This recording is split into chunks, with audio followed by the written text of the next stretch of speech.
कंधों से मिलते हैं कंधे, कदमों से कदम मिलते हैं, हम चलते हैं जब ऐसे तो दिल दुश्मन के हिलते हैं। कंधों से मिलते हैं कंधे, कदमों से कदम मिलते हैं, हम चलते हैं जब ऐसे तो दिल दुश्मन के हिलते हैं। अब तो हमें आगे बढ़ते हैं रहना, अब तो हमें साथी है बस इतना ही कहना। अब तो हमें आगे बढ़ते हैं रहना, अब तो हमें साथी है बस इतना ही कहना। अब जो भी हो शोला बन के पत्थर है पिघलाना, अब जो भी हो बादल बन के पर्वत पर है छाना। कंधों से कदम मिलते हैं, हम चलते हैं जब ऐसे तो दिल दुश्मन के हिलते हैं। कंधों से कमान, सारे बच्चे साथ गाएंगे और सारे बच्चे लाइक ठोक देंगे और सारे बच्चे शेयर भी कर देंगे। निकले हैं मैदान में हम जा हथेली पर लेकर, अब देखो दम लेंगे हम जाके अपनी मंजिल पर।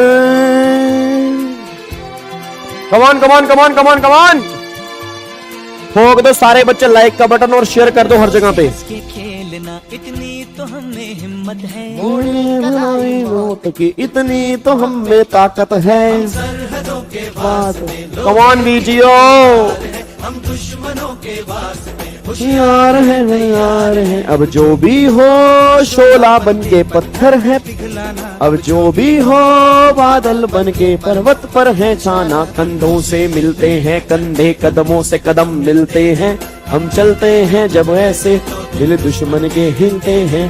कंधों से मिलते हैं कंधे, कदमों से कदम मिलते हैं। यो यो वीडियो वालों, में जगाते सारे बच्चे बेटे लाइक नहीं करते, कमेंट नहीं करते, पाप लगेगा तुम्हें, ध्यान रखना। जोश दिल में जगाते चलो, जीत के तुम गाते चलो। जीत की जो तकदीर बनाने हम निकले हैं, अपने लहू से हमको उसमें रंग भरना है। साथी ने दिल में अब ये ठान लिया है, या तो अब करना है या तो अब मरना है। चाहे अंगारे पर वेरी गुड इवनिंग मेरे दोस्तों, क्या हाल चाल है? तू अकेला नहीं होगा यारा मेरे, कोई मुश्किल हो या हो कोई मोर, फर्क होंगे पर होंगे साथी तेरे। अब जो भी हो शोला बन के पत्थर है पिन। कम ऑन, गाओ लो गालो गालो गालो नालायको गालो। के पर्वत पर है छाना, कंधों से मिलते हैं कंधे, कदमों से कदम मिलते हैं, हम चलते हैं जब ऐसे तो दिल दुश्मन के हिलते हैं। कंधों से मिलते हैं कंधे, कदमों से कदम मिलते हैं। Very good evening, very good evening, very good evening मेरे दोस्तों, वेरी गुड इवनिंग। की हालचाल? ओ वधिया हो सारे, ओ तंदुरुस्त हो, हंस भी लिया करो कदे, हंस के दिखा दो। देखो 2 दिन हो गए, 2 दिन से पता है मन ही नहीं लग रहा था, क्योंकि तुम्हारी हंसी नहीं देखी। थोड़ा सा हंस के दिखाओगे तो मजा आ जाएगा। देखो दोबारा से बताऊं हंसते कैसे हैं? बच्चा कह रहा पता है।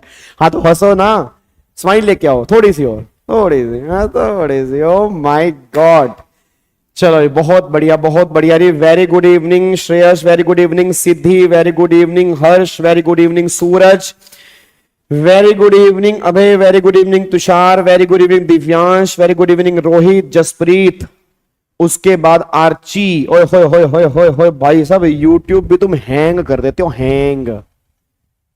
वो ना ऊपर एक बटन होगा, वो ऐसे करके तोड़ दो उसको, लाइक दबा के तोड़ दो।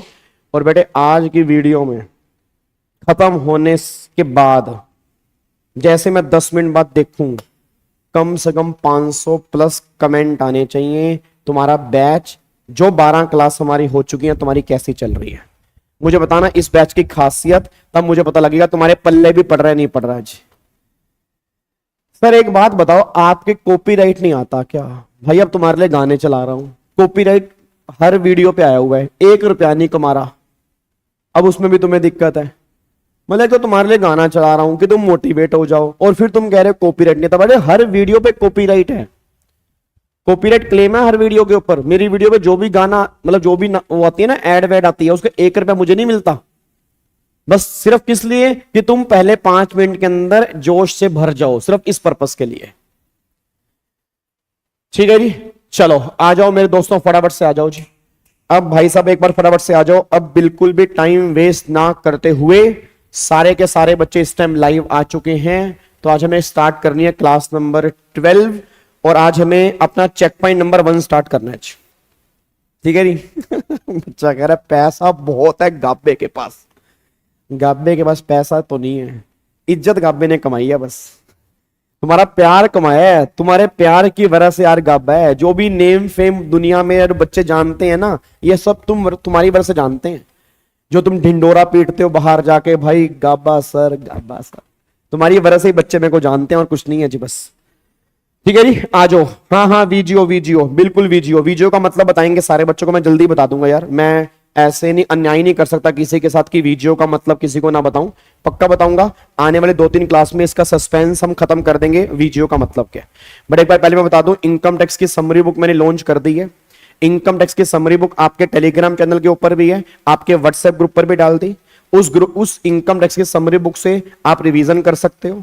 बाकी जब त्रिशूल बैच में इनकम टैक्स रिवाइज करेंगे तब वो बुक हमारे काम आएगी।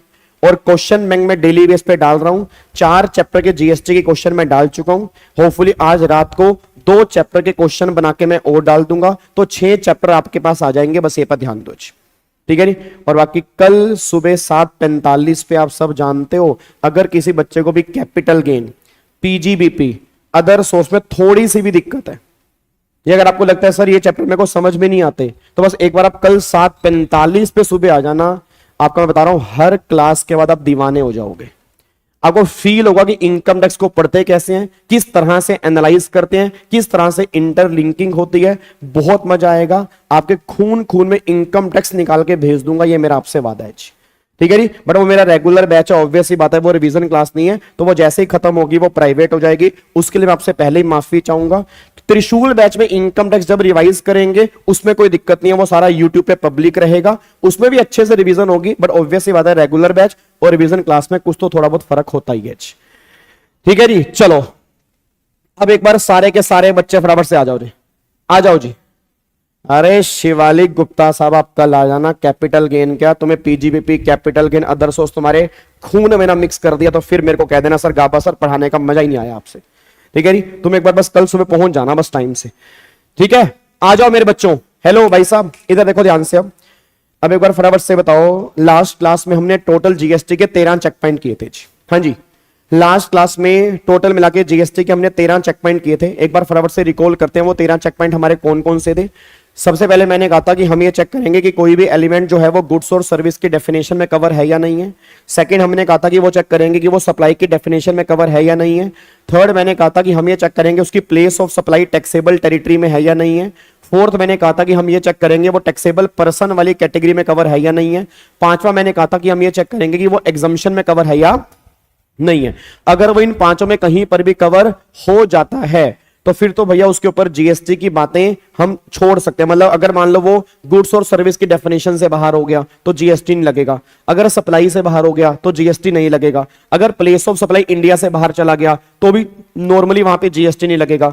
अगर टैक्सेबल पर्सन वाली कैटेगरी से बाहर हो गया तो भी जीएसटी नहीं लगेगा। और अगर एग्जम्पशन लिस्ट में कवर हो गया तो जीएसटी हमें देना नहीं पड़ेगा। ये 5 रास्ते हैं जीएसटी से बचने के।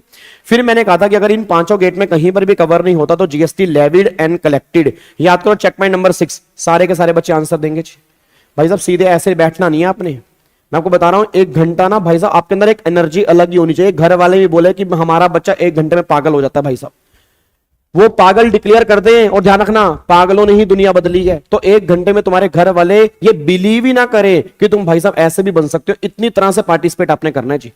हाँ जी, चेक पॉइंट नंबर 6 में क्या था, वैल्यू। याद करो चेक पॉइंट नंबर 6 में क्या करते हैं, वैल्यू। वैल्यू को किससे मल्टीप्लाई करेंगे, रेट। Check point number 7। अब अगर वैल्यू को रेट से मल्टीप्लाई करेंगे हमारा जीएसटी निकल के आएगा। फिर चेक पॉइंट नंबर 8 था who is liable to pay GST, या तो सप्लायर जीएसटी पे करेगा, या रिसीवर जीएसटी पे करेगा, या थर्ड पार्टी जीएसटी पे करेगा। अगर सप्लायर जीएसटी पे करेगा तो फॉरवर्ड चार्ज है, रिसीवर जीएसटी पे करेगा तो रिसीवर चार्ज है, और अगर थर्ड पार्टी जीएसटी पे करेगा तो स्पेशल प्रोविजन अंडर जीएसटी। ये सारी की सारी बातें हमारी चेक पॉइंट नंबर 8 के अंदर निकल के आती हैं। फिर याद करो check point number 9। Check point number 9 क्या होता है जी हमारा, when is liable to pay GST, कि अगर जिसको भी जीएसटी देना है, बट जीएसटी देना कब है। तो गवर्नमेंट ये बात कहती है, वो सारी की सारी बातें हमारी टाइम ऑफ सप्लाई में निकल के आती हैं या पॉइंट ऑफ टैक्सेशन में निकल के आती हैं। तो एक चैप्टर हमें वो भी रिवाइज करना है, वो हमारा आगे जाके आएगा। फिर चेक पॉइंट नंबर 10 में क्या था, एम 4R ITC और EC। एम का मतलब, ए का मतलब ऑडिट, आई का मतलब इनवॉइस, एम का मतलब मैनर ऑफ पेमेंट, फिर 4R रिटर्न, रिकॉर्ड्स, रजिस्ट्रेशन और रिफंड, फिर ITC का मतलब इनपुट टैक्स क्रेडिट, और EC का मतलब क्या निकल के आता है, ईवे बिल और कॉम्पोजिशन लेवी। तो हमारा ये चेक पॉइंट नंबर 10 है। फिर 11 के अंदर बात होती है असेसमेंट और इंस्पेक्शन की, 12 के अंदर बात होती है अपील और एडवांस रूलिंग की, और 13 के अंदर बात होती है इंटरेस्ट पेनल्टी और अदर पैनल प्रोसिक्यूशन जो हैं वो चेक पॉइंट नंबर 13 के अंदर निकल के आते हैं। तो ये सारी बातें हमने लास्ट क्लास में डिस्कस कर ली थी, जो हमारी last class I think Saturday को हुई थी या फ्राइडे को हुई थी, उस क्लास में सारी बातें हमारी हो चुकी थी। उसके बाद सबसे पहले मैंने कहा था कि हमें 1 बाय 1 अब चेक पॉइंट स्टार्ट करने। अब से हमारा जीएसटी का टेक्निकल पोर्शन जो स्टार्ट हो चुका है, तो आपसे हाथ जोड़ के निवेदन है, कोई बच्चा क्लास मिस नहीं करेगा। आप 10 से 11 क्लास में कैसे आए कैसे नहीं आए वो आपके ऊपर है, बट आज से आने वाली क्लास के अंदर जितनी क्लासेस हमारी जीएसटी की होंगी, ये लगा लो मेजरली पोर्शन जो एग्जाम के अंदर बनेगा वो इसमें से बनेगा, तो सिंगल क्लास भी आपने मिस नहीं करनी चाहिए। अब सबसे पहला चेक पॉइंट नंबर 1 आज हम स्टार्ट करने जा रहे हैं कि what is the definition of goods और सर्विसेज। इट मींस अगर मैं बात करूंगा कि जीएसटी गुड्स और सर्विसेज पे है, तो सबसे पहला क्वेश्चन क्या निकल के आ रहा है कि कोई भी एलिमेंट जो है वो गुड्स की डेफिनेशन में कब कवर होगा, और कोई भी एलिमेंट जो है वो सर्विस की डेफिनेशन में कब कवर होगा। ये दोनों पॉइंट आज वाली क्लास में हमें बहुत अच्छे ढंग से करने हैं, बस ये पर ध्यान दो। मेरा पूरी क्लास का क्वेश्चन एक बार सारे के सारे बच्चे मुझे आंसर दे दें। हेलो भाई साहब, आपसे बात कर रहा हूं, मेरे को सारे के सारे बच्चे आंसर दे दें। अगर मैं ये जानना चाह रहा हूं कि गुड्स और सर्विस की डेफिनेशन क्या है, तो आप मेरे को बता सकते हो कि यह जानना क्यों इंपॉर्टेंट है कि गुड्स और सर्विस की डेफिनेशन में क्या कवर होगा। क्वेश्चन बस ये निकल के आ रहा है कि यह जानना क्यों इंपॉर्टेंट है कि गुड्स और सर्विस की डेफिनेशन में क्या कवर होगा। उसका सिंपल सा रीजन है कि जब तक मुझे यह पता नहीं होगा कि गुड्स और सर्विस की डेफिनेशन में क्या कवर होगा, तो मैं जीएसटी एप्लीकेबल ही नहीं कर पाऊंगा। Let's take an example. मान लो मेरे पास अब ये रिमोट है। अब अगर मेरे पास ये रिमोट है तो सोच के बोलना, अगर रिमोट गुड्स और सर्विस की डेफिनेशन में कवर नहीं है तो उस पर जीएसटी नहीं है। मान लो मेरे पास फॉर एग्जांपल ये त्रिशूल है। अब अगर ये त्रिशूल गुड्स और सर्विस की डेफिनेशन में कवर ही नहीं है, इस पे जीएसटी नहीं है। मान लो फॉर एग्जांपल मेरे पास ये हाइलाइटर है। अगर ये हाइलाइटर गुड्स और सर्विस की डेफिनेशन में कवर नहीं है तो उस पर जीएसटी नहीं है। तो सबसे पहला क्वेश्चन ये निकल के आ रहा है कि गुड्स और सर्विस की डेफिनेशन में क्या कवर होगा और क्या कवर नहीं होगा, वो सारी बातें मुझे यहां पे देखनी है। अब एक बच्चा ये बात कहता है, सर कैसे कैसे बेकार की बातें कर रहे हो। तो सिंपल सी बात है, गुड्स की डेफिनेशन तो हमें याद है कि हमने क्लास के अंदर पढ़ी थी, तो वही डेफिनेशन तो यहां पर होगी। मैं क्या बताऊं वो डेफिनेशन क्या थी। सर अपना वही डेफिनेशन की every kind of movable property, जो हर तरह की मूवेबल प्रॉपर्टी जो होती है वो गुड्स होती है, और जो गुड्स नहीं होता वो सर्विस होती है। अब देखो आपने सेल्स ऑफ गुड्स एक्ट में क्या पढ़ी है, वो डेफिनेशन अपने पास रख लेना। और अगर आपने पहले जीएसटी पढ़ा है तो ऑब्वियस बात है काफी सारे बच्चों ने, ऑलमोस्ट सारे बच्चों ने पहले जीएसटी पढ़ा होगा। तो आपकी जानकारी के लिए बता दूं कि जीएसटी में जो गुड्स की डेफिनेशन है वो डिफाइन है सेक्शन 2 क्लोज नंबर 52 में, और सर्विस की डेफिनेशन जो डिफाइन है वो सेक्शन 2 क्लोज 102 में है। तो पहली बात तो ये दोनों सेक्शन अपने दिमाग में डालो, ये सेक्शन याद करने बहुत जरूरी है। एक बार सारे के सारे बच्चे यहां पे आंसर देंगे। गुड्स की डेफिनेशन कहां पे लिखी है, 252 में, और सर्विस की डेफिनेशन जो है वो 2102 में। आप सेक्शन नंबर यहां पे लिखो। जितने बच्चे भी मेरे सामने बैठे हैं, आप सारे के सारे सेक्शन नंबर यहां पे लिखें कि गुड्स और सर्विस की डेफिनेशन जो है वो किस सेक्शन में। एक बार मैं दोबारा से बोल रहा हूं, गुड्स की डेफिनेशन को डिफाइन किया गया है सेक्शन 252 जो है वो गुड्स की डेफिनेशन का है, और सेक्शन 2102 जो है वो सर्विस की डेफिनेशन का है। आपने दिमाग में पहले ये क्लिक करना। और मैं सिंपल सी बात बोल दूं, जो इस सेक्शन में गुड्स और सर्विस की डेफिनेशन में कवर होगा उसी में जीएसटी की बात होगी, जो इसमें कवर नहीं होगा उस पर जीएसटी मत लगा देना। मैं आपको बार बार कह रहा हूं, मुझे नहीं पता आपने सेल्स ऑफ गुड्स एक्ट में क्या पढ़ा है, मुझे नहीं पता और किसी एक्ट में क्या पड़ा है, बट जीएसटी के पर्पस के लिए गुड्स और सर्विस का मतलब क्या है उसको लॉ में डिफाइन किया है। सेक्शन 252 में गुड्स की डेफिनेशन है और 2102 में जो है वो सर्विस की डेफिनेशन है। बस ये पर ध्यान दो। अब सबसे पहले हम एक बार गुड्स की डेफिनेशन पढ़ने जा रहे हैं कि गुड्स की डेफिनेशन में क्या लिखा है। अब जो डेफिनेशन मैं तुम्हें पढ़ाने जा रहा हूं ना, ये जो लैंग्वेज मैंने आपके सामने लिखी है ये बेयर एक्ट की लैंग्वेज है, ये मेरे खुद की लैंग्वेज नहीं है। तो मेरे क्लास के नोट्स हैं, हमने सबसे पहले बेयर एक्ट की लैंग्वेज लिखी थी, फिर 1 बाय 1 इसको समझा था। अब मैं आपको दिखाने जा रहा हूं कि बेयर एक्ट की जो ओरिजिनल लैंग्वेज है ना, ये आपके सामने है सेक्शन 252। ये गुड्स की डेफिनेशन है, ये प्योरली बेयर एक्ट है। और मैं चाहता हूं कि आज वाली क्लास में जो ये दोनों डेफिनेशन हमें करनी है, इसकी रिवीजन जो करें ना हम यहां से करें, क्योंकि मोस्ट इंपॉर्टेंट डेफिनेशन है गुड्स और सर्विस की। आप में से बहुत सारे बच्चों को लगेगा सर इस पे टाइम क्यों लगा रहे हो, अभी आपको रियलिटी फील होगी इसमें टाइम क्यों लगा रहा हूं। आप में से बहुत सारे बच्चों के कॉन्सेप्ट हिले पड़े होंगे, इस डेफिनेशन के बाद आपके कॉन्सेप्ट सही हो जाएंगे जी। अब सुनो ध्यान से, मैं कहना क्या चाह रहा हूं, एक बार चेक करते हैं गुड्स की डेफिनेशन में क्या लिखा है।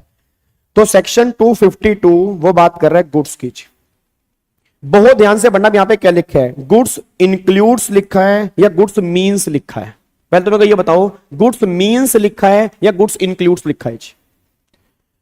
जितने बच्चे भी इस टाइम मेरे सामने बैठे हैं, मेरे आपसे बस एक क्वेश्चन है कि डेफिनेशन में मींस है या डेफिनेशन में इंक्लूड्स है। बस मेरे को ये बता दें डेफिनेशन इंक्लूसिव है या एग्जॉस्टिव है।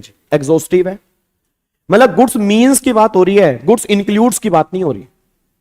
तो डेफिनेशन जो है, डेफिनेशन हमारी एग्जॉस्टिव है, डेफिनेशन हमारी इंक्लूसिव नहीं है। मतलब गुड्स में यही कवर होगा जो इसमें लिखा है, इसके अलावा गुड्स में कुछ भी कवर नहीं होगा। बस ये बात ध्यान दो। तो सिंपल सी बात ये निकल के आ रही है, ये रिमोट गुड्स है या नहीं, उसके लिए मुझे 252 पढ़ना पड़ेगा। ये मान लो त्रिशूल, ये गुड्स बनेगा नहीं बनेगा, इसके लिए मुझे 252 पढ़ना पड़ेगा। ये हाइलाइटर जो है ये गुड्स बनेगा नहीं बनेगा, इसके लिए मुझे 252 पढ़ना पड़ेगा। डेफिनेशन में मींस लिखा है, डेफिनेशन में इंक्लूड्स नहीं लिखा। तो गवर्नमेंट ये बात कहना चाह रही है कि गुड्स का मतलब यही है जो हम इसमें लिखने जा रहे हैं, इसको छोड़ के जीएसटी पर्पस में कोई गुड्स नहीं है। बस ये पर ध्यान दो। अब एक बार चेक करते हैं इसने क्या लिखा है जी। तो ये बात कहना चाह रहे हैं गुड्स मींस, ध्यान से पढ़ना, goods means every kind of movable property. बस इतनी सी डेफिनेशन हमें पढ़नी है और सारे बच्चे इस लाइन को दोबारा से पढ़ेंगे। यहां पे क्या लिखा है वो कहना चाह रहा है goods means every kind of movable property. अगर मैं इतनी सी लाइन ध्यान से पढ़ता हूं तो वो ये बात कहना चाह रहा है कि हर तरह की मूवेबल प्रॉपर्टी जो है ना वो गुड्स में कवर है। Every kind of movable property. अब मुझे नहीं पता मेरी क्लास में कितने बच्चे इंटेलिजेंट हैं। हेलो भाई साहब, ओए ओए ओए इधर। मुझे नहीं पता कितने बच्चे इंटेलिजेंट हैं, बट अगर एक सिंगल बच्चा भी क्लास में इंटेलिजेंट होगा वो एक बात समझ गया होगा, कहने को एग्जॉस्टिव डेफिनेशन है बट है ये इंक्लूसिव। सर कहने को मींस है बट है ये इंक्लूड्स। एक बात मेरे को बताओ, वो कह रहा है every kind of movable property, हर तरह की मूवेबल प्रॉपर्टी गुड्स है। तो एक बात मेरे को बताओ, बच्चा ये बात कह रहा है सर क्या आप हमें बता सकते हैं क्या क्या गुड्स में आएगा। तो मैंने कहा सॉरी मैं नहीं बता सकता, मैं सिर्फ इतना बता सकता हूं हर तरह की मूवेबल प्रॉपर्टी जो है ना वो गुड्स है। तो उसकी तो एंडलेस लिस्ट है, उसकी लिस्ट में तुम्हें बता ही नहीं सकता भाई। आज मार्केट में सैकड़ों आइटम्स होंगी जो मूवेबल प्रॉपर्टी में कवर होंगी, तो जो जो मूवेबल प्रॉपर्टी में कवर होता जाएगा वो गुड्स की डेफिनेशन में कवर होता जाएगा। तो कहने को एग्जॉस्टिव है, एक्चुअल में इंक्लूसिव है, ये बात ध्यान देना जी। अब मैं आपसे क्वेश्चन पूछता हूं, उसने बोला every kind of movable property जो है वो गुड्स है। तो सारे बच्चे इतनी सी लाइन पढ़ के मुझे आंसर देना, क्या ये रिमोट गुड्स है? हाँ या ना बोलते रहो, बस यस या नो लिख देना। क्या ये रिमोट गुड्स है? ओके। क्या ये हाइलाइटर गुड्स है? बच्चा कह रहा है बिल्कुल है। सर क्या ये त्रिशूल गुड्स है? ओके जी। क्या ये वॉलेट जो मेरे पास पर्स है क्या ये गुड्स है? ओके जी। क्या ये हैंकी जो है क्या ये गुड्स है? ओके ठीक है जी। एक और रिमोट मेरे यहां पर पड़ा हुआ है, क्या ये गुड्स है? ओके जी। ये माउस मेरे हाथ में पड़ा हुआ है, क्या ये गुड्स है? ओके जी ठीक है जी। ये पेन मेरे हाथ में पड़ा हुआ है, क्या ये गुड्स है? बिल्कुल गुड्स है। ये आईफोन कह रहा हूं, आईपैड का पेन मेरे पास पड़ा है, क्या ये गुड्स है? ओके जी, आपने ये भी गुड्स बोल दिया। कैलकुलेटर मेरे पास पड़ा है, क्या ये भी गुड्स है? बिल्कुल गुड्स है। ये पानी का गिलास मेरे हाथ में, क्या ये गिलास गुड्स है? ओके जी, बिल्कुल सही बात है, गुड्स है। ये बोतल मेरे हाथ में, क्या ये बोतल गुड्स है? बहुत सही बात है जी। उसके बाद अब यहां पे डमरू, हाँ जी, ये डमरू मेरे पास पड़ा हुआ है, क्या डमरू गुड्स है? बिल्कुल है जी। उसके बाद ये कीबोर्ड मेरे पास पड़ा हुआ है, क्या गुड्स है? बिल्कुल है। तो कहना क्या चाह रहा हूं, आपने बोला सर हर तरह की मूवेबल प्रॉपर्टी जो है वो गुड्स वाली कैटेगरी में समझ में आती है, ये बात आपने मुझे बताई है जी। बट मेरा पूरी क्लास से क्वेश्चन है, आपने बोला सर हर तरह की मूवेबल प्रॉपर्टी जो है वो गुड्स वाली कैटेगरी में कवर है, तो आप मेरे को बता सकते हो मूवेबल का मतलब क्या होता है? भाई आपने मुझे बोला कि हर तरह की मूवेबल प्रॉपर्टी जो है वो गुड्स वाली कैटेगरी में कवर है, तो आप मेरे को बता सकते हैं कि मूवेबल का मतलब क्या होता है जी? सारे बच्चे बता दो, जितने बच्चे इस टाइम लाइव मेरे सामने बैठे हैं, मूवेबल का मतलब क्या है? आपने बोला हर तरह की मूवेबल प्रॉपर्टी गुड्स है, तो मेरा क्वेश्चन बस ये है कि मूवेबल का मतलब क्या है जी? जल्दी बताओ जी, सारे बच्चे बताओ, जो मूव हो सके। क्या बात है सिंह साहब, बहुत बढ़िया। कहीं से कहीं भी ले जा सके, क्या बात है, बहुत बढ़िया जी। कहीं से कहीं भी लेके जा सकते हैं, वेरी गुड, बहुत बढ़िया जी। ट्रांसफरेबल जो हो सके, जो इधर से उधर ले जा सकते हैं। अच्छा, सुचित्रा कह रही है जो इधर से उधर लेके जा सकते हैं, क्या बात है, बहुत बढ़िया जी, वेरी गुड। देखो कितने महाज्ञानी बच्चे मेरी क्लास के अंदर बैठे हैं। फ्रीली ट्रांसफरेबल, बहुत। जो इमूवेबल ना हो, भाई साहब लो लिखने वाले ने कमाल कर दिया, बच्चा कह रहा है जो इमूवेबल ना हो। अब एक बात मेरे को बताओ, आप में से सारे बच्चे एक ही तरह का आंसर दे रहे हैं। क्या आंसर दे रहे हैं? सर जो एक जगह से दूसरी जगह पर मूव हो सकता है उसको हम मूवेबल बोलते हैं। तो आपके जानकारी के लिए बताता हूं, ये 100% इनकरेक्ट डेफिनेशन है। मैंने कहा ना आपके कॉन्सेप्ट थोड़े से मेरे को सही करने हैं, क्योंकि आजकल मैंने कहा ना आजकल जमाना सोशल मीडिया का है। आजकल जमाना सोशल मीडिया का है, तो बच्चा, फिर मैंने एक सिंपल सी बात बोली, अब बच्चे को कुछ ना कुछ दिमाग में उसके सेट है कि मूवेबल का मतलब क्या होता है। यहां से वहां अगर जाएगा तो मूवेबल बनेगा। तो आपकी जानकारी के लिए बोल दो, उसको मूवेबल नहीं बोलते। मूवेबल का मतलब होता है कि अगर कोई गुड्स यहां से वहां जा रहा है, अगर वो मूव हो रहा है, मूव एज सच।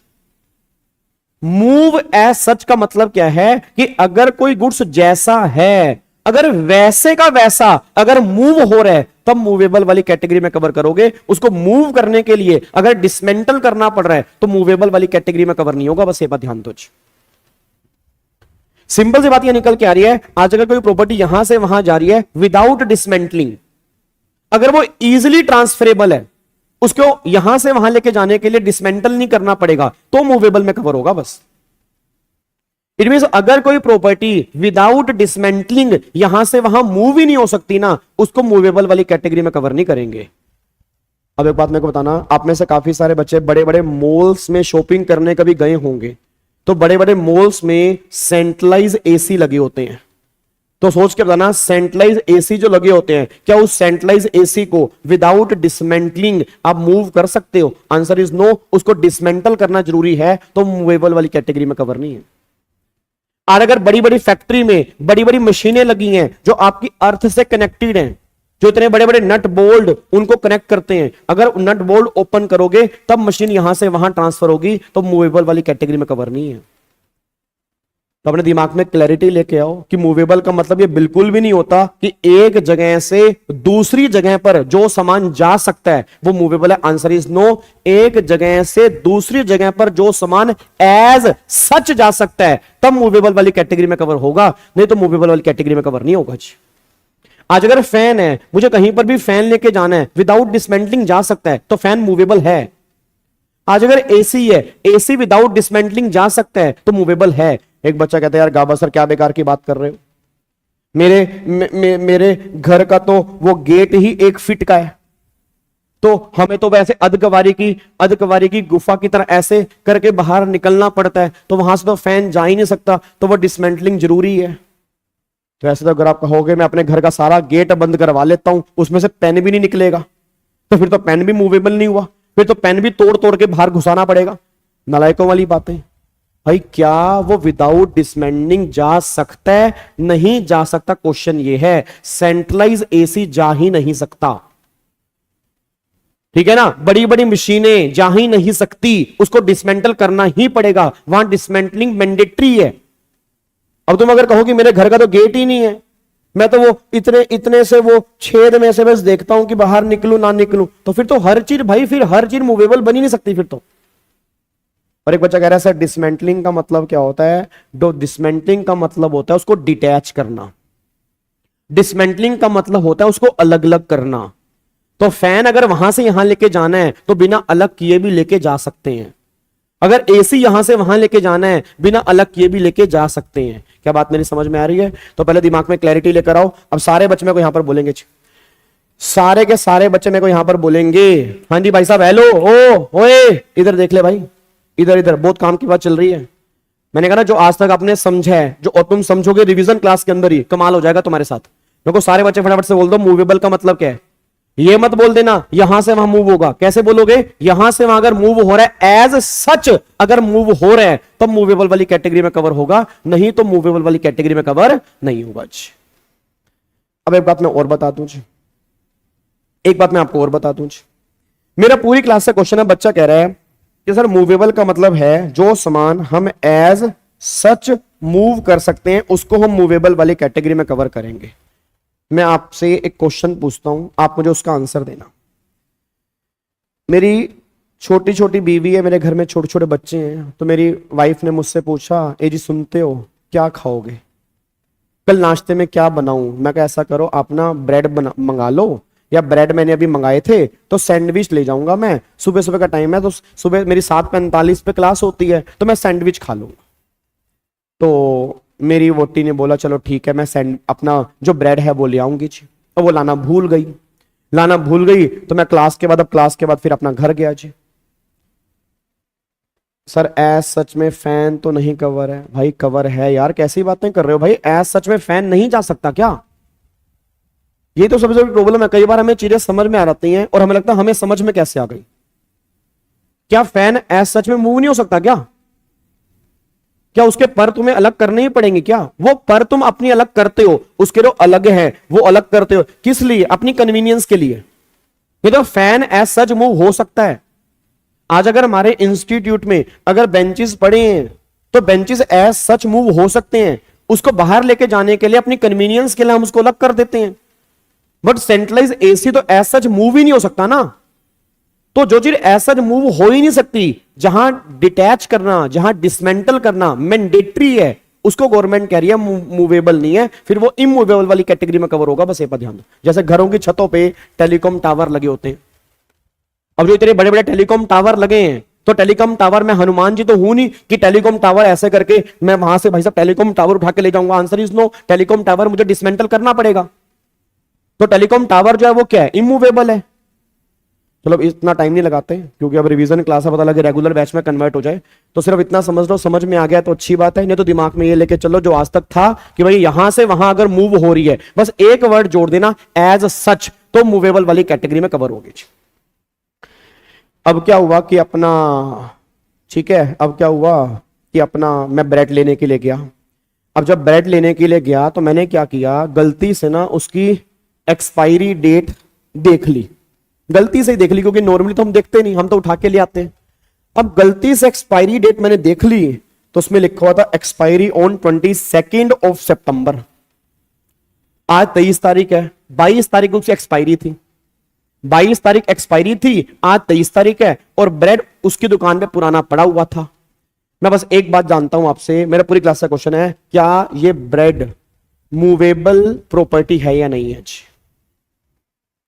क्या ये ब्रेड मूवेबल प्रॉपर्टी है या नहीं है? सारे बच्चे मेरे को आंसर दे दो बस फटाफट से, क्या ये ब्रेड मूवेबल प्रॉपर्टी है या नहीं है?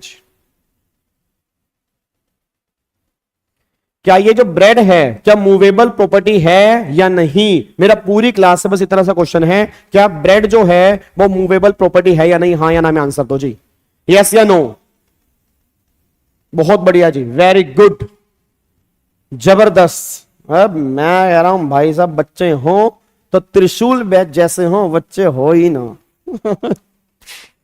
नालायक कहीं के।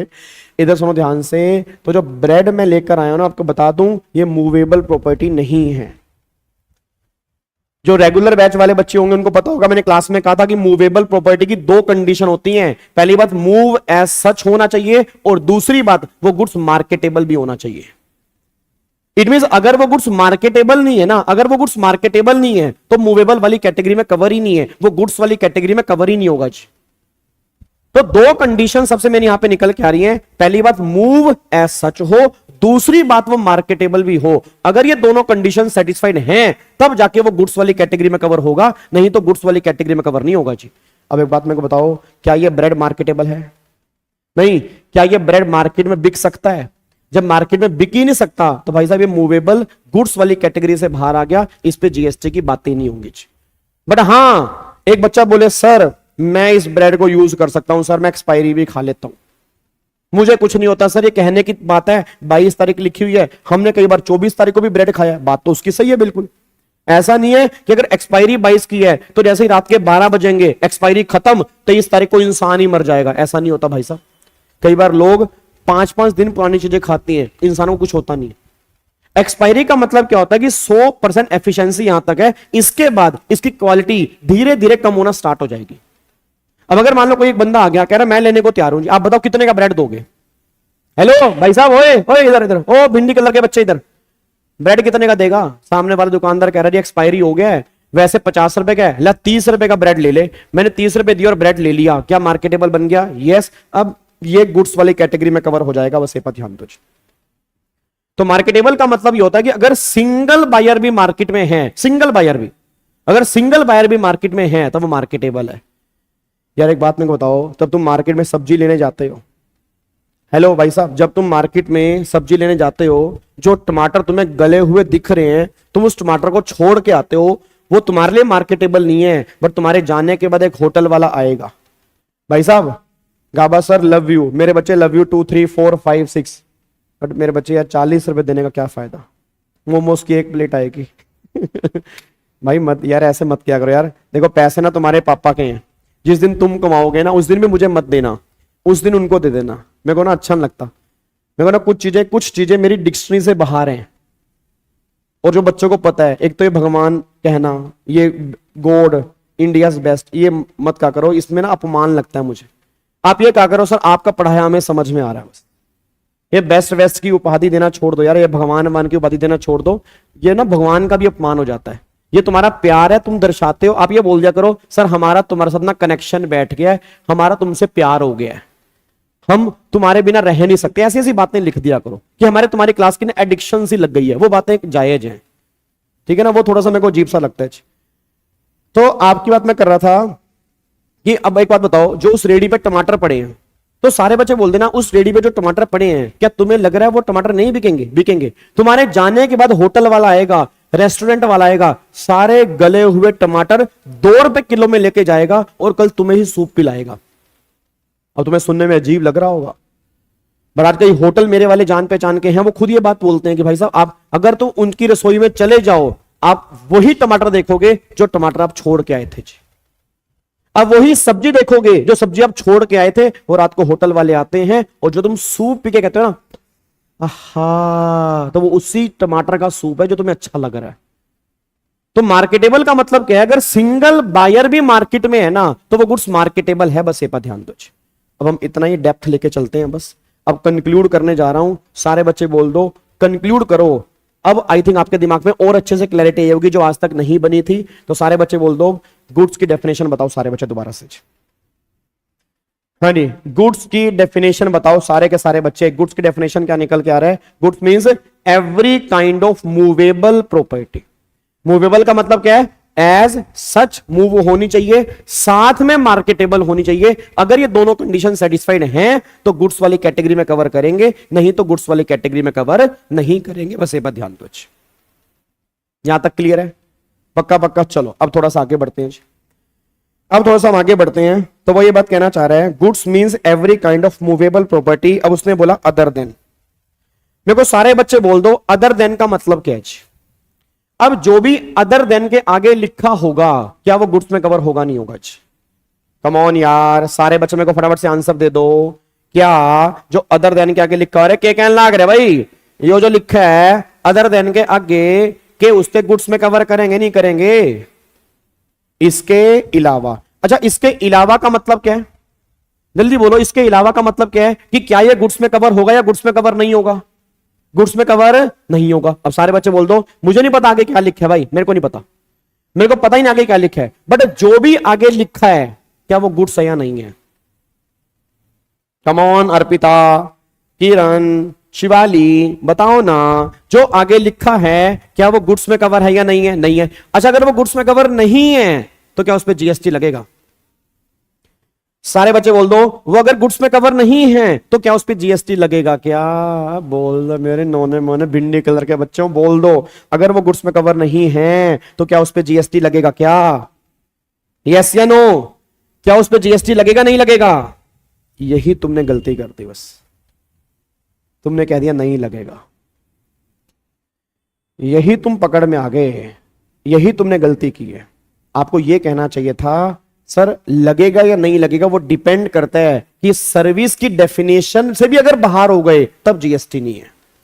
सर ये तो भी गुड्स से बाहर हुए ना, तो जीएसटी तो सर्विस पर भी है, क्या पता ये सर्विस की डेफिनेशन में कवर हो जाए।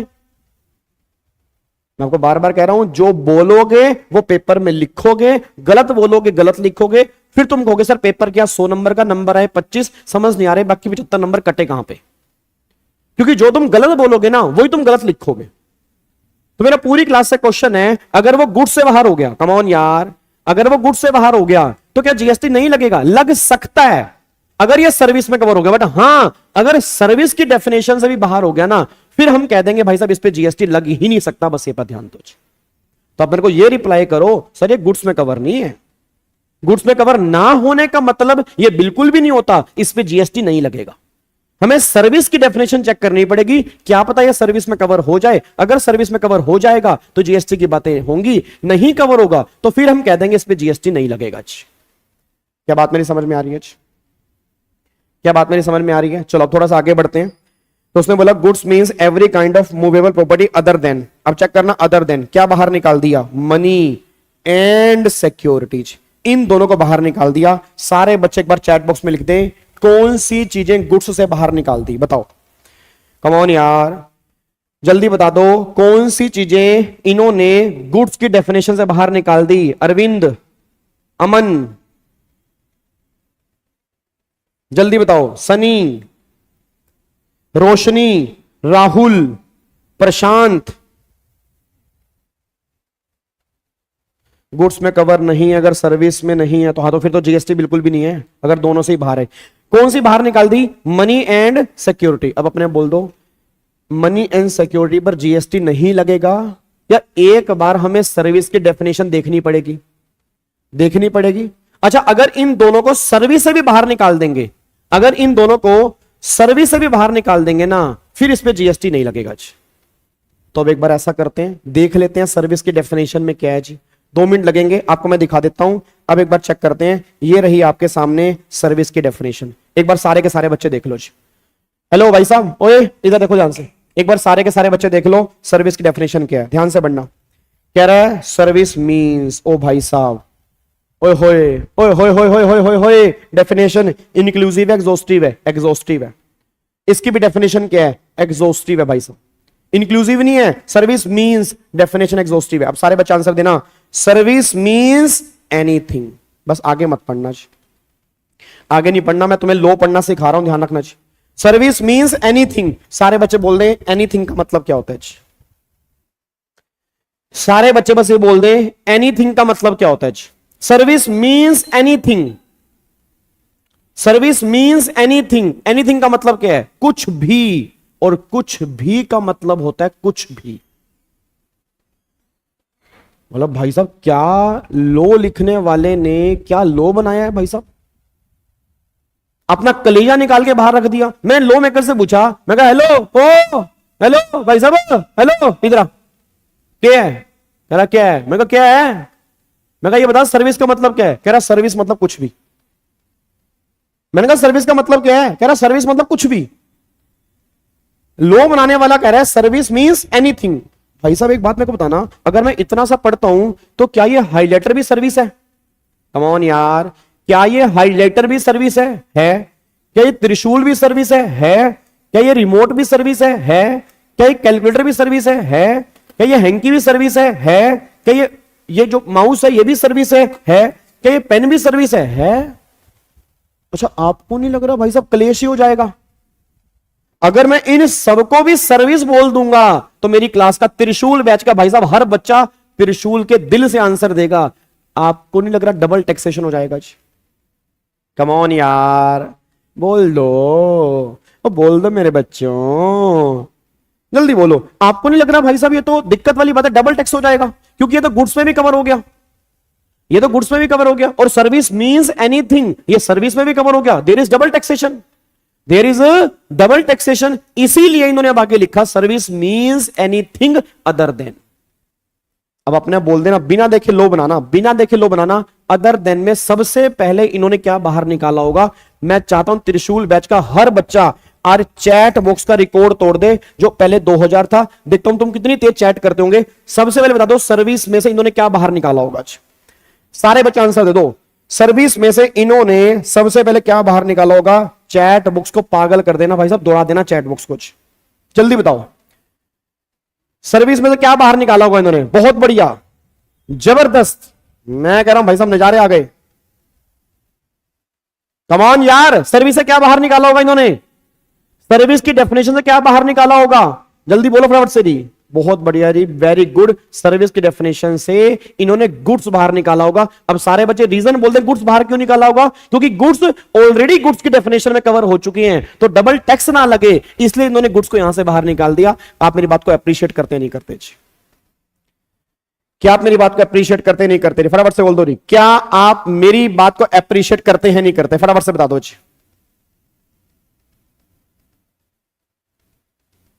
बहुत बढ़िया यार, जबरदस्त भाई साहब। चैट रेट देख लो भाई साहब,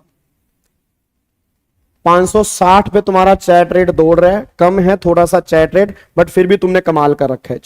तो सिंपल सी बात ये निकल के आ रही है कि यहां पे आपको ये समझना पड़ेगा गुड्स से बाहर क्यों निकाला, क्योंकि वो गुड्स में कवर है, डबल टैक्स ना लगे, इसलिए इन्होंने गुड्स बाहर निकाल दिया। क्या मेरी बात से एग्री करते हो? ठीक है, अच्छा वो और देखते हैं। चलो जी, इसने बोला अदर देन गुड्स। अब गुड्स बाहर निकाल दिया, क्यों बाहर निकाल दिया? क्योंकि वो गुड्स में कवर हो गया जी, क्योंकि वो गुड्स में कवर हो गया तो इसलिए बाहर निकाल दिया। अब और क्या बाहर निकाला?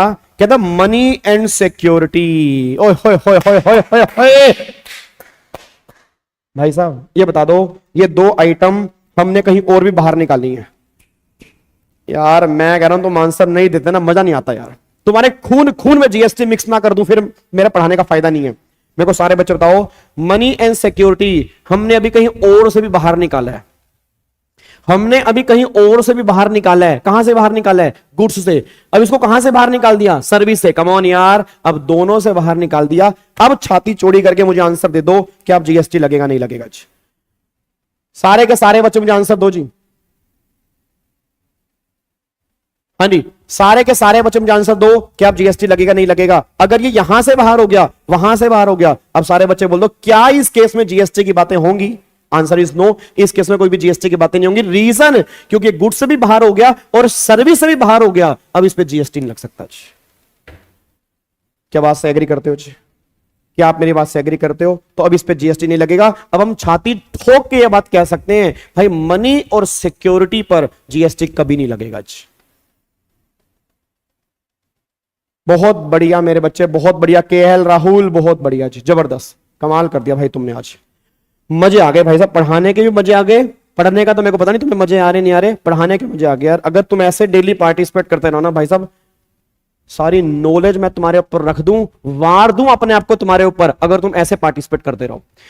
अब एक बात मेरे को बताओ, मनी एंड सिक्योरिटी पे जीएसटी नहीं लगेगा जी। क्वेश्चन ये है मनी एंड सिक्योरिटी का मतलब क्या है जी? मनी एंड सिक्योरिटी का मतलब क्या है? प्लीज सारे बच्चे प्लीज। हाँ जी, मनी एंड सिक्योरिटी का मतलब क्या है? तो आपको मैं एक बात बताता हूं। ये एक बात बताना, मेरे हाथ में ये रहा 100 रुपए का नोट। ये देखो, तेरी ऐसी की तैसी, मैं लायक कहीं के 100 रुपए खींचेगा मेरे। अभी मेहनत की कमाई एक बच्चे ने 120 रुपए दिए हैं मुझे। आज मेरी रात की थाली पक्की हो गई, अब मेरे को खाना गुरुद्वारे में नहीं खाना पड़ेगा। 120 रुपए मेरे पास आ चुके हैं, मैंने 120 रुपए कमाए हैं।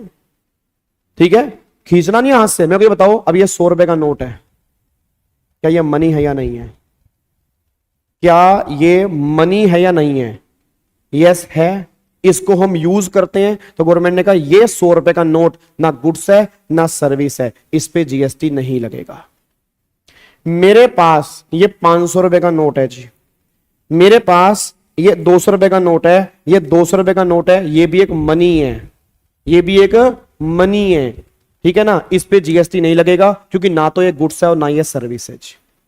मेरे पास यहां पे 500 रुपए का नोट है। अब सोच के बोलना ये 500 रुपए का नोट है, ना ये गुड्स है ना ये सर्विस है, इस पे जीएसटी नहीं लगेगा। एक बच्चा देखो कह रहा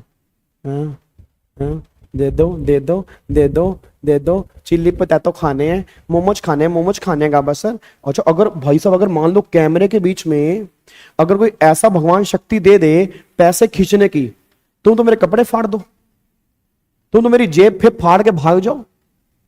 मैं किसी को बिहार ढूंढ रहा हूं, किसी को गुजरात ढूंढ रहा हूं, किसी को महाराष्ट्र ढूंढ रहा हूं, क्योंकि यहां तो ऑल ओवर इंडिया का बच्चा बैठा है। मैं तो समझ ही ना पाऊं किसने मेरे कपड़े फाड़े, कौन मेरा पैसे चोरी करके भाग गया।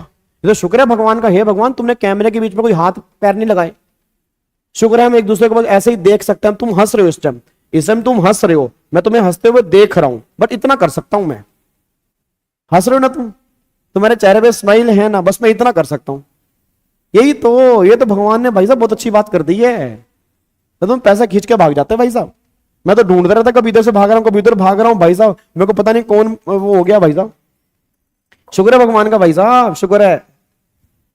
बड़ी मुश्किल से कमाए हैं भाई। वैसे घर में छोटी छोटी बीवी है, छोटे छोटे बच्चे, दिन रात मेहनत करता हूं भाई, मेहनत की कमाई है। सुबह उठ के पढ़ाता हूं, शाम तक पढ़ाता हूं।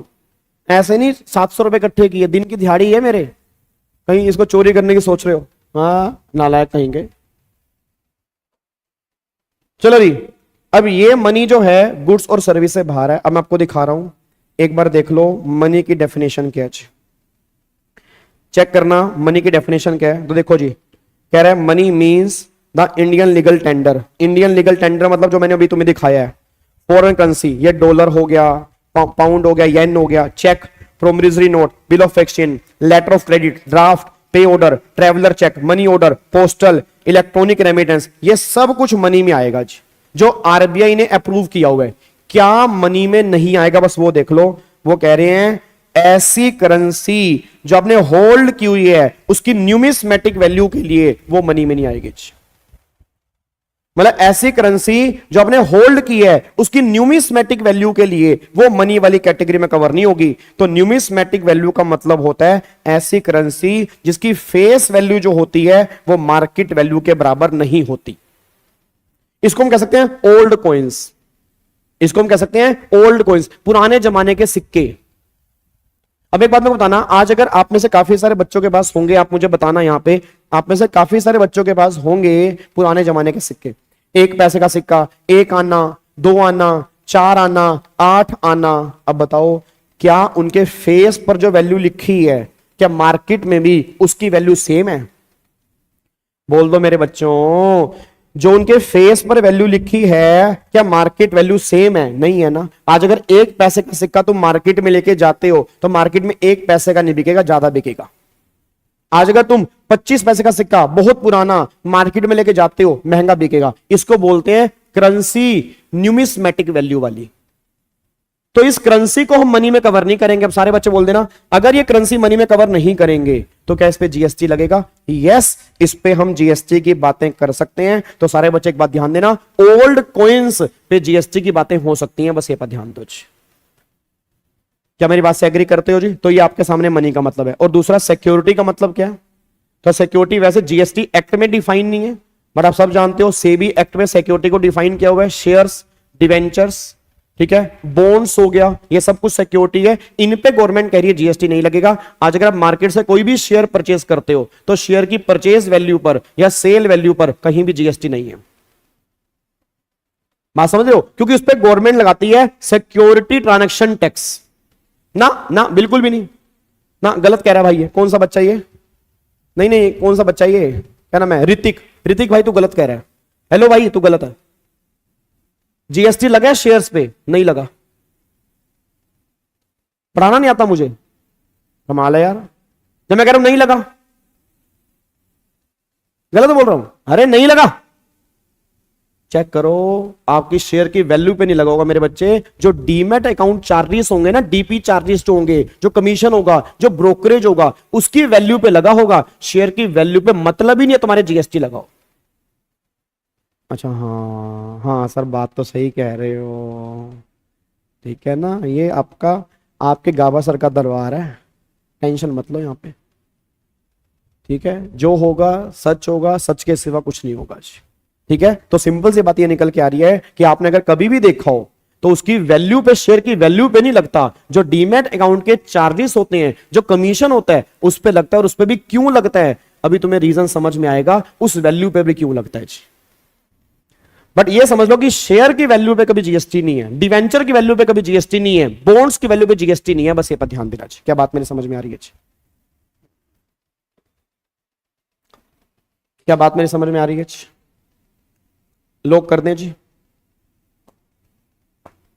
पक्का पक्का पैक कर सकते हैं जी। चलो अब एक बार फटाफट से यहां पे आ जाओ जी, इधर देखते हैं ध्यान से एक बार। अब दोबारा से हम गुड्स की डेफिनेशन पे थे जी, वापिस आ रहा हूं जी गुड्स की डेफिनेशन पे। और जिन बच्चों ने लाइक नहीं ठोका भाई, ठोक दो इस लाइक को। और मैंने क्या बोला, जैसे वीडियो खत्म होगी 10 मिनट के बाद कम से कम 500 कमेंट जबरदस्ती नहीं, आपके दिल से निकल के यहां पे आने चाहिए कि इस बैच से आपको फायदा हो रहा है नहीं हो रहा। बात समझ में आ रही है ना मेरी? हेलो ओए इधर। अब एक बार चेक करते हैं गुड्स की डेफिनेशन में, एक बार दोबारा आ जाओ जी। एग्जॉस्टिव का मतलब फाइनल, एग्जॉस्टिव का मतलब होता है फाइनल जी। अब यहां पे एक बार चेक करो, इधर देखो ध्यान से जी। अब बच्चा कह रहा है goods means every kind of movable property other than money and security. अब वो कह रहा है बट इंक्लूड एक्शनेबल क्लेम जी। आप मेरे को बताओगे बट इंक्लूड का मतलब क्या है? अब जो इंक्लूड के आगे लिखा हुआ है, क्या वो गुड्स में आएगा नहीं आएगा? सारे बच्चे बता दो बस मेरे को, सारे बच्चे बस ये बता दो, क्या जो इंक्लूड्स के आगे लिखा हुआ है क्या वो गुड्स की डेफिनेशन में आएगा नहीं आएगा? हां या ना बोल दो बस।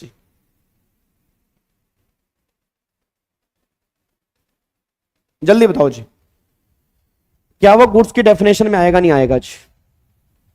सारे बच्चे कह रहे हैं सर आएगा, बिल्कुल आएगा जी, बहुत बढ़िया जी, वेरी गुड जी। ऑलमोस्ट सारे के सारे बच्चे कह रहे हैं आएगा। अच्छा एक बात मेरे को बताओगे, अगर आएगा तो इन्होंने बट इंक्लूड्स क्यों लिखा? इन्होंने स्पेसिफिकली इसको इंक्लूड करने की बात क्यों बोली? अगर ये गुड्स की डेफिनेशन में आएगा तो मैं बस एक बात जानना चाह रहा हूं, इन्होंने ऐसा क्यों लिखा बट इंक्लूड्स? उसका रीजन है, अगर ये ना लिखते तो नॉर्मल दिमाग इसे गुड्स की डेफिनेशन में कवर नहीं करता। अब अगर नॉर्मल दिमाग गुड्स की डेफिनेशन में कवर नहीं करता तो उसको गुड्स की डेफिनेशन से बाहर निकाल देते, बाहर निकालते डिस्प्यूट होते। तो अगर ये डिस्प्यूट ना हो इसलिए गवर्नमेंट ने क्या किया, स्पेसिफिकली लिख दिया बट इंक्लूड्स।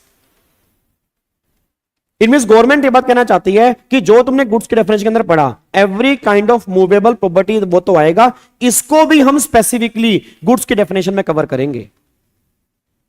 तो नॉर्मल दिमाग कई बार इसको बाहर निकाल देता है। अब जिन लोगों के दिमाग में ये बाहर निकल जाता, उनके दिमाग के लिए कवर करने के लिए गवर्नमेंट ने कहा हम स्पेसिफिकली यहां पे लिख रहे हैं, इसको भी तुमने गुड्स मानना है। अब चेक करो इंक्लूड्स में इसने क्या बोला है। इंक्लूड्स में उसने बोला, पहला उसने बोला एक्शनेबल क्लेम। अब याद करो, आपको मैं बता दूं, आपने सेल्स ऑफ गुड्स एक्ट में गुड्स की डेफिनेशन पढ़ी होगी, वहां पे एक्शनेबल क्लेम को तुम गुड्स की डेफिनेशन से बाहर करते हो। सारे बच्चे हां लिख देना, सारे के सारे बच्चे हां लिख देना जो मेरी बात से एग्री करेंगे। सेल्स ऑफ गुड्स एक्ट की डेफिनेशन में चेक करो, एक्शनेबल क्लेम को तुम गुड्स की डेफिनेशन से बाहर करते हो नहीं करते? यस करते हो। तो तुम्हारे दिमाग में वही इमेज सेट ना हो जाए कि एक्शनेबल क्लेम को गुड्स में कवर नहीं करते, इसलिए इन्होंने स्पेसिफिकली लिख दिया कि एक्शनेबल क्लेम को हम गुड्स में इंक्लूड करेंगे। मतलब गवर्नमेंट ये बात कहना चाह रही है हम स्पेसिफिकली जी, ठीक है जी, हम स्पेसिफिकली ये लिखना चाह रहे हैं, हम स्पेसिफिकली ये लिखना चाह रहे हैं कि इसको भी हम गुड्स की डेफिनेशन में कवर करेंगे। तो उसने बोला एक्शनेबल क्लेम, एक्शनेबल क्लेम भी गुड्स है। अब तुम्हारे दिमाग में क्वेश्चन आ रहा होगा सर एक्शनेबल क्लेम का मतलब क्या? एक्शनेबल क्लेम किसे कहते हैं? तो भी हम 2 मिनट के बाद डिस्कस कर लेंगे एक्शनेबल क्लेम का मतलब क्या है। पहले ये समझो एक्शनेबल क्लेम भी एक तरह का गुड्स है, ठीक है। अब थोड़ा सा आगे बढ़ते हैं, और क्या गुड्स है जी? वो कह रहे हैं इंक्लूड्स एक्शनेबल क्लेम। और बताओ ग्रोइंग क्रॉप, ध्यान से पढ़ना जी। ग्रोइंग क्रॉप, ग्रोइंग क्रॉप का मतलब क्या है जी? ग्रोइंग क्रॉप का मतलब है आपके सामने ये रहा जी, ये रही आपकी ग्रोइंग क्रॉप जी, ये आपकी ग्रोइंग क्रॉप है। ऐसी क्रॉप्स जो ग्रो हो रही हैं, ऐसी क्रॉप्स जो ग्रो हो रही हैं। आप मेरे को बताओगे क्या ग्रोइंग क्रॉप्स गुड्स है? जल्दी बताओ। एक्शनेबल क्लेम की बात अभी करेंगे, एक्शनेबल क्लेम क्या होता है, अभी उसको एक बार छोड़ दो, अभी सिर्फ इतना समझो एक्शनेबल क्लेम गुड्स है। ये बताओ क्या ग्रोइंग क्रॉप्स गुड्स है? क्या ग्रोइंग क्रॉप्स गुड्स है? जल्दी बताओ जी।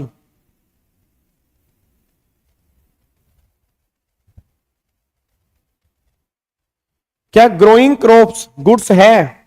चलो अभी देखते हैं। ऑलमोस्ट सारे बच्चों ने कहा जी हाँ है, ओके आगे आ जाओ फिर।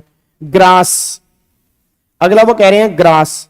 अब मेरा पूरी क्लास का क्वेश्चन है, ये जो आपके सामने यहां पे ग्रास है, क्या ये ग्रास गुड्स है? क्या ये ग्रास गुड्स है? क्या इस ग्रास को हम गुड्स में कवर करेंगे? ओके जी, बच्चा कह रहा है सर कवर करेंगे। वेरी गुड, बहुत बढ़िया। उसके बाद एंड थिंग्स अटैच टू और forming the part of land, forming the part of land.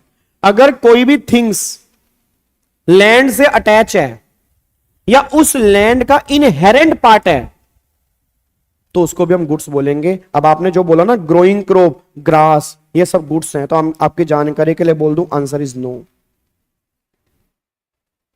Answer is no sir. वही मैंने कहा ना, आपको लो पढ़ना थोड़ा सा सीखना पड़ेगा। रेगुलर बैच वाले बच्चों को भी याद नहीं आ रहा होगा हमने क्लास में क्या किया था, क्योंकि बहुत पहले की बात है। इनकम टैक्स के हमारे 32 लेक्चर हो गए, जीएसटी के 40, तो 72 लेक्चर पहले कुछ ऐसी ऐसी बातें हमने क्लास में की थी जो उम्मीद करता हूं थोड़ी बहुत बातें धुंधली हो चुकी होंगी। मैंने उस टाइम भी कहा था ग्रोइंग क्रॉप, ग्रास, ये गुड्स तब बनेंगे जब एक कंडीशन सेटिस्फाइड होगी। और वो कंडीशन क्या है? वो कंडीशन है which are agreed to be severed before supply और अंडर ए कॉन्ट्रैक्ट सप्लाई। मतलब अगर आपका एक एग्रीमेंट हुआ है कि सप्लाई करने से पहले इसको तुम काट दोगे, तब ये गुड्स वाली कैटेगरी में कवर होंगे, नहीं तो ये गुड्स वाली कैटेगरी में कवर नहीं होंगे। सिंपल सी बात क्या निकल के आ रही है, जो ये आपके सामने ग्रोइंग क्रॉप है तो भाई ये गुड्स नहीं है। हां, अगर मेरा एग्रीमेंट हो गया कि इसको सप्लाई करने से पहले इसको मैं काट दूंगा। अब ये जो है ना, ये देखो ये जो है ये भी क्रॉप्स ही हैं, बट ये कटी हुई क्रॉप्स हैं। तो ग्रोइंग क्रॉप्स को हम गुड्स वाली कैटेगरी में तब कवर करेंगे अगर मेरा सप्लाई करने का जो कॉन्ट्रैक्ट है उससे पहले मैंने एग्री कर लिया इसको मैं काट दूंगा। अब ये जो है ना, ये चेक करना, ये जो है ये गुड्स है। अगर बात करूंगा ग्रास जो है अभी गुड्स नहीं है, बट अगर मैंने एग्रीमेंट कर लिया कि ग्रास में काट दूंगा तो ये कटे हुए ग्रास जो हैं ये गुड्स वाली कैटेगरी में कवर होंगे। बस ये पर ध्यान देना जी। तो सिंपल सी बात ये निकल के आ रही है। मैं आपको दोबारा से बोल देता हूं जी, आपको एक बार मैं दोबारा से बोलूंगा कि ये जो ग्रोइंग क्रॉप है या ग्रास है या थिंग्स अटैच विद लैंड है, इसको तुम गुड्स वाली कैटेगरी में तब कवर करोगे। आप लोगों को ध्यान से पढ़ो, उसने क्या लिखा है, which are agreed to be severed before supply और under a contract of supply. जो मैंने सप्लाई करने का एग्रीमेंट किया उस टाइम पर या उससे पहले इसको मैं काट चुका हूं। अगर ये कट चुकी हैं तब ये गुड्स वाली कैटेगरी में कवर हैं। जैसे मान लो क्रॉप्स हैं, ये उगी हुई क्रॉप्स हैं और मैंने ऐसे की ऐसे बेच दी। आंसर देना मेरे को। ये ग्रोइंग क्रॉप्स हैं, ये अभी ग्रोइंग क्रॉप्स हैं, ये उग रही हैं, ये क्रॉप्स अभी ग्रो हो रही हैं और मैंने ऐसे की ऐसे बेच दी। मैंने एग्रीमेंट में नहीं लिखा मैं इसको काटूंगा, एग्रीमेंट में नहीं लिखा, और खड़ी हुई फसलें मैंने बेच दी। क्या गुड्स की कैटेगरी में कवर होंगी? नहीं। फिर भाई साहब ये गुड्स नहीं है, ये इमूवेबल प्रॉपर्टी में कवर होंगी, ये मूवेबल में कवर नहीं होंगी। इसलिए गवर्नमेंट ने स्पेसिफिकली लिखा कि तुम्हारे दिमाग में चीजें नहीं आती, कहीं तुम इसको इमूवेबल मत मान लेना। तो गवर्नमेंट ने बोला ग्रोइंग क्रॉप्स, ग्रास और थिंग्स अटैच विद और forming part of land which are agree to be severed before the part of supply और under a contract of supply. बात मेरी समझ में आ रही है? अब सोच के बोल देना, पेड़ लगे हुए जी, लगे हुए खड़े हुए पेड़ हैं और मैंने खड़े खड़े पेड़ बेच दिए जी। मैंने खड़े खड़े पेड़ बेच दिए, उसको मैंने अलग नहीं किया, अलग करने का कोई कॉन्ट्रैक्ट नहीं किया। क्या वो गुड्स के डेफिनेशन में आएंगे? नहीं आएंगे। बट मैंने एग्री कर दिया कि इसको सप्लाई करने से पहले मैं काट दूंगा, तो क्या अब वो गुड्स वाली कैटेगरी में कवर हो जाएंगे? यस, उस पर जीएसटी की बातें हो जाएंगी। बस ये पर ध्यान दो। क्या बात मेरी समझ में आती है? क्या आपको बात मेरी समझ में आती है? पक्का पक्का लोग कर सकते हैं। तो अब इस पॉइंट को ध्यान से पढ़ना, बहुत ध्यान से पढ़ना कि जो ये आपका ग्रोइंग क्रॉप्स है, अब सारे बच्चे बोल देना ग्रोइंग क्रॉप्स, ग्रास।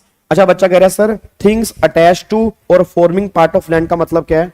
आप ये भी कह सकते हो। अब थिंग्स अटैच, बिल्डिंग क्या लैंड से अटैच है? बिल्कुल है, बट सेल करने से पहले मैंने बिल्डिंग को डिसमेंटल कर दिया। अब एक बात मेरे को बताना सारे के सारे बच्चे, ये बिल्डिंग है, सारे बच्चे बोलना ये बिल्डिंग है। अब अगर ये आपके सामने ये बिल्डिंग है, क्या ये मूवेबल है इमूवेबल है? सारे बच्चे बोलो ये बिल्डिंग क्या है, मूवेबल है इमूवेबल है? जी बोलो ना, मूवेबल है इमूवेबल है? इमूवेबल है। इसको सेल करने से पहले मैंने कॉन्ट्रैक्ट किया इस बिल्डिंग को डिसमेंटल कर दूंगा और अलग अलग पार्ट्स बेचूंगा, अलग अलग। मैंने पूरी बिल्डिंग नहीं बेची, मैंने कहा बिल्डिंग को मैं डिसमेंटल कर दूंगा और अलग अलग पार्ट्स बेचूंगा, खिड़कियां अलग बेचूंगा, ईंटें अलग बेचूंगा और फिर रेता अलग बेचूंगा, जो भी इसके अंदर से निकलेगा अलग अलग बेचूंगा। अब अपने बोल देना ये बिल्डिंग डिसमेंटल है। तो क्या ये बिल्डिंग जो डिसमेंटल हो गई है, तो क्या अब ये गुड्स वाली कैटेगरी में कवर हो जाएगी, नहीं हो जाएगी? यस, अब ये गुड्स वाली कैटेगरी में कवर हो जाएगी। तो एक दिमाग में क्लैरिटी लेके आओ कि जो चीजें लैंड से अटैच हैं वैसे तो वो इमूवेबल होती हैं। जो चीजें लैंड से अटैच हैं वैसे तो वो इमूवेबल होती हैं, बट अगर हमने एग्रीमेंट कर लिया कि हम इसको सप्लाई से पहले या सप्लाई के टाइम पर इसको काट देंगे, इसको डिसमेंटल कर देंगे, इसको डिटैच कर देंगे, फिर उसके बाद बेचेंगे, तो फिर वो मूवेबल वाली कैटेगरी में कवर हो जाएंगी। बस ये पर ध्यान दो। क्या बात मेरी समझ में आती है? क्या बात मेरी समझ में आती है? लोग कर सकते हैं जी। चलो अब अगर समझ में आ गया तो अच्छी बात है, नहीं तो इस पॉइंट को रट लो, क्योंकि मैंने बता दूं भाई साहब ये रिवीजन क्लास है, ये रेगुलर बैच नहीं है। कहीं आपके दिमाग में हो कि भाई साहब मैं इस पे 2 घंटे और लगाऊंगा। ठीक है जी सर, मूव एस, हाँ तो मूव एस सच नहीं कर सकते ना। एक बात बताओ, बच्चा कह रहा है मूव एस सच, तो मूव एस सच कहां कर सकते हो आप? क्या बिल्डिंग एस सच मूव कर सकते हो? नहीं कर सकते। अगर एस सच मूव ही नहीं कर सकते तो वो इमूवेबल है, तभी तो मैंने अलग अलग करके बेची है। अब एक बात बताओ, क्या मैं खिड़कियां अलग करके बेच सकता? अगर खिड़कियां की बात करूंगा तो खिड़कियां तो एज सच मूव हो सकती हैं। खड़ा खड़ा घर मैंने सेल कर दिया तो भाई वो इमूवेबल है, मूवेबल हो ही नहीं सकता वो, क्योंकि वो एज सच मूव हो ही नहीं सकता। उसको मूव करने के लिए डिसमेंटल करना पड़ेगा। अगर मैंने डिसमेंटल करने के बाद बेचा तो गवर्नमेंट वही क्लियर कर रही है, अगर तुमने डिसमेंटल के बाद अगर बेचा है तो मूवेबल वाली कैटेगरी में कवर कर लेना, इस पे जीएसटी लगा देना। ये मत कहना इस पे जीएसटी नहीं लगेगा। तो गवर्नमेंट ने उस बात को क्लैरिफाई किया। आई होप आपको बात मेरी समझ में आती होगी। चलो अब इसको मैं पैक कर रहा हूं जी। अब मेरे को सारे के सारे बच्चे कंक्लूड करो जितना आज हमने किया, जितना आज हमने किया है। हाँ नहीं साले पहले बताओ हमने क्या किया जी? गुड्स और सर्विस की डेफिनेशन की है ऊपर ऊपर से। अभी कुछ पॉइंट हमारे और बचे हैं। गुड्स का मतलब every kind of movable property. सारे बच्चे इसको बिना पढ़े आंसर दो, सारे बच्चे बिना पढ़े आंसर दो जी। हाँ नहीं, goods means every kind of movable property other than money and security, but include actionable claim, growing crop, grass or things attached to or forming part of land. अब सबसे मेन लाइन आएगी which is agreed to be severed before और under a contract of supply. तो बस ये line सबसे important है। अगर तुम पेपर में गुड्स की डेफिनेशन लिख के आ रहे हो तो बस ये लाइन ध्यान से लिख के आना। यहां पर लिखी हुई है ये वाली line, which are agreed to be severed before supply और under a contract of supply. इस लाइन के ऊपर ही तुम्हें नंबर मिलेंगे। अगर आप खाली ग्रोइंग क्रॉप लिख के आ रहे हो, खाली ग्रास लिख के आ रहे हो, तो उसके आपको नंबर नहीं मिलेंगे, क्योंकि खाली ग्रोइंग क्रॉप और खाली ग्रास गुड्स वाली कैटेगरी में कवर नहीं है। अगर ये कंडीशन सेटिस्फाइड है तो गुड्स वाली कैटेगरी में कवर है, नहीं तो गुड्स वाली कैटेगरी में कवर नहीं होगी। बस ये पर ध्यान दो।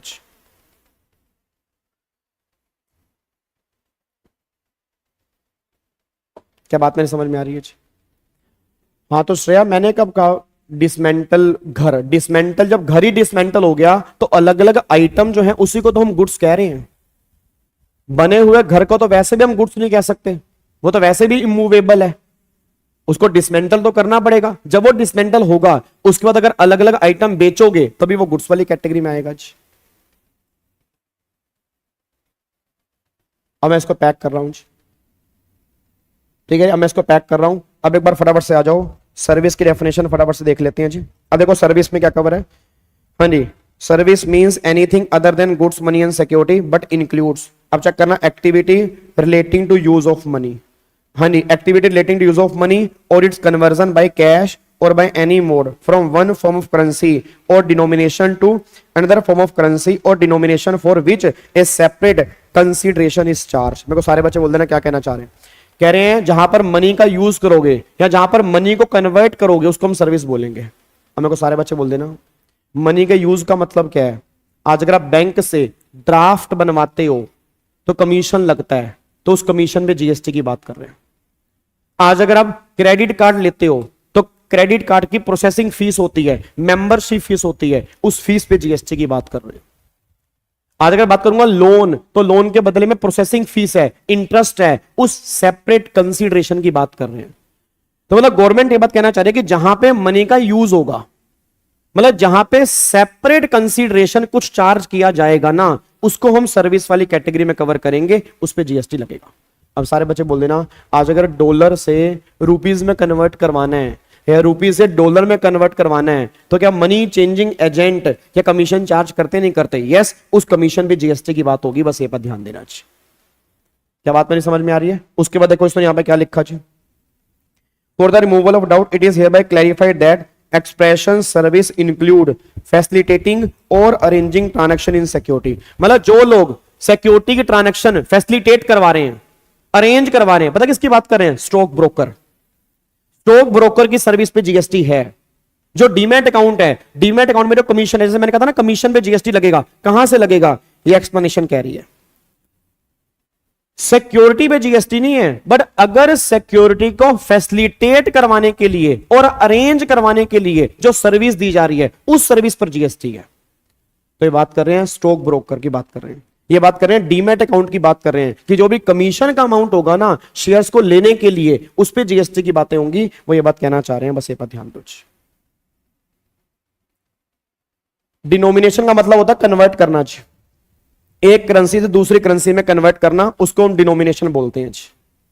सर आप ना हमें एक बार फटाफट से ना सिंपल भाषा में समझा दो थोड़ा सा। लो अब फाइनली यहां पे आ जाओ जी। अब मैं इस डायग्राम के ऊपर आ रहा हूं, ये देखो जी, ये देखो अब कितना सिंपल है। अब जो नॉर्मली तुम्हें पता होगा ना, बस इतना सा पता होगा, आज तुम्हें पता लगा कि बेयर एक्ट की इंटरप्रिटेशन क्या होती है, जो तुमने मेरे ख्याल से काफी सारे बच्चों ने देखा ही नहीं होगा। आपने आज तक क्या समझा होगा मैं तुम्हें दिखा रहा हूं। देखो गुड्स, ये रहा आपके सामने गुड्स और सर्विस। गुड्स मींस, देखो जी, goods means every kind of movable property other than money and security but include actionable claim, growing crop, grass which are agreed to be severed before supply or under a contract of supply। बस इतनी सी goods की definition है। Service की definition, service means anything, anything मतलब everything other than goods money and security but include activity relating to use of money or conversion of money where a separate consideration is charged। ये service की definition है। उसके बाद जी money का मतलब, money में सारी करेंसी आएंगी बट जो न्यूमिस्मेटिक वैल्यू वाली है वो करेंसी नहीं आएगी। ओल्ड कॉइंस यहां से बाहर निकाल रखे हैं, सब कुछ मैंने समरी बुक में लिख रखा है। उसके बाद देखो सिक्योरिटी में सब कुछ कवर होगा। सिक्योरिटी में आपके शेयर्स, डिवेंचर, बॉन्ड्स, सब कुछ यहां पे कवर हो जाएगा। ये सिक्योरिटी की डेफिनेशन है। अब देखो जी ट्रांजैक्शन इन मनी का मतलब क्या है? जो ट्रांजैक्शन इन मनी है उस पर कोई जीएसटी नहीं है, ठीक है ना। मतलब जहां पर ऐसे मान लो पैसे जमा कराना बैंक में, अब बैंक में पैसे जमा कराए, 5 लाख जमा कराए तो 5 लाख ही मेरे खाते में जमा होंगे, तो ये प्योर मनी है। इस प्योर मनी पर कोई भी जीएसटी नहीं। बट जहां पर तुम मनी का यूज करोगे, जैसे मैंने क्या बोला, लोन वाले केस में इंटरेस्ट है। अगर आप डीडी बना रहे हो, ठीक है, डीडी बना रहे हो या फॉरेन करेंसी को कन्वर्ट कर रहे हो, उसमें जो भी कमीशन है, जो भी चार्जेस हैं, क्रेडिट कार्ड का जो बिल है, उस पे जो भी इंटरेस्ट और सर्विस लग रही है, इन सब पे गवर्नमेंट करी जीएसटी की बातें हैं। मतलब जहां पे सेपरेट कंसीडरेशन चार्ज किया जा रहा है उस केस में जीएसटी की बातें होंगी। बस ये पर ध्यान दो, ठीक है। अब यहां पे मैं कुछ एग्जांपल आपको दिखाना चाहता हूं, बस ये मेरे को आंसर दे दो, फिर हम पैक कर रहे हैं आज वाली क्लास कुछ। हेलो भाई साहब, अब सारे के सारे बच्चे आंसर दो और फिर क्लास हम छोड़ते हैं जी, बाय बाय करेंगे जी। हाँ बस भूख लग रही है मेरे को भी भूख लग रही है, मेरे को भी जाना है भाई, मेरे को भी भूख जाना है, बिल्कुल जाना है जी।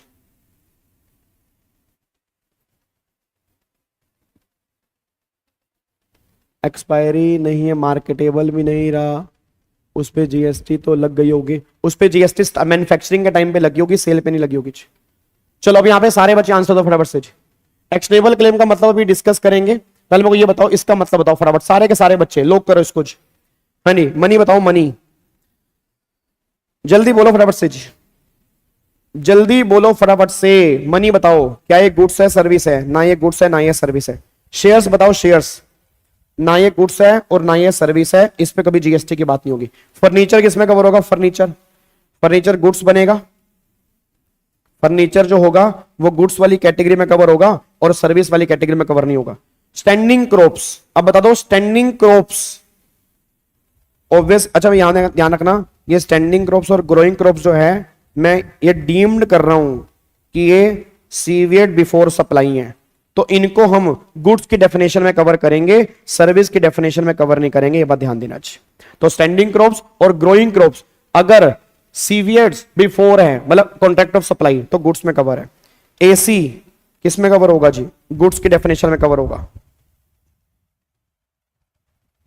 उसके बाद जी DP charges for sale of security, अब बताओ डीपी चार्जेस सर्विस में कवर हो जाएंगे जी, ये तो डीपी चार्जेस। 500 रुपए का नोट, 500 रुपए का नोट मनी है, अब ना गुड्स है ना वो सर्विस है। मोबाइल किस में कवर होगा? मोबाइल गुड्स वाली कैटेगरी में कवर हो जाएगा जी। बिल्डिंग, हाँ नहीं बिल्डिंग इमूवेबल है, इमूवेबल है बिल्डिंग, तो गुड्स तो है नहीं, सर्विस है, service means anything other than goods, तो इमूवेबल प्रॉपर्टी जो है वो सर्विस वाली कैटेगरी में कवर हो जाएगी जी। Interest on loan, interest on loan किस में कवर होगा? सर्विस वाली कैटेगरी में कवर होगा, बट आगे जाके हम डिस्कस करेंगे लोन के इंटरेस्ट पे जीएसटी एग्जम्प्ट है, अभी छोड़ दो, बस इतना देखो कि सर्विस वाली कैटेगरी में कवर है। आगे देखो इंटरेस्ट ऑन क्रेडिट कार्ड, तो वो भी किसमें कवर होगा? सर्विस वाली कैटेगरी में कवर हो जाएगा। मार्जिन मनी ऑफ कन्वर्जन, रुपी से डॉलर मान लो कन्वर्ट हो रहा है, तो भैया ये सर्विस में है। फिर margin money conversion of currency, अगर मान लो बैंक से बैंक में मनी कन्वर्जन हो रहा है तो सर्विस है, बट आगे जाके हम डिस्कस करेंगे, इस पे जीएसटी एग्जम्प्ट है।